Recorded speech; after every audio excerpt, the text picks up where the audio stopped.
ప్రయాసపడి భారం మోసుకొనుచున్న సమస్త జనులారా నా యొద్దకు రండి, నేను మీ పాపములను తీసివేయగలిగిన వాడను, మీ పాపములు క్షమించగలిగిన వాడను, మిమ్మల్ని పాపము నుంచి విడిపించగలిగిన వాడను, మీకోసం ప్రాణం పెట్టిన వాడను నేను. మీరు ఎలా బ్రతకాలో చూపించిన వాడను, ఎలా బ్రతకాలో చెప్పిన వాడను. నాకన్నా మీకోసం ఆలోచించిన వాడు, మీకోసం కష్టపడిన వాడు, ప్రాణం పెట్టినవాడు నాకంటే ఎవరు గొప్పగా ఉన్నారు ఒకరి పేరు చెప్పండి అంటున్నాడు ఆయన.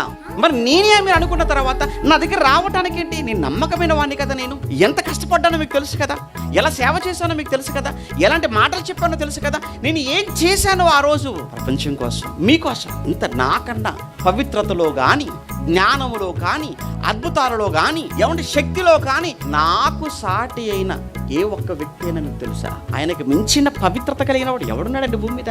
ఎవ్వరూ లేరండి. పవిత్రతకు, పరిశుద్ధతకు మారు పేరండి ఎవరు? మన నమ్మిన యేసుక్రీస్తు.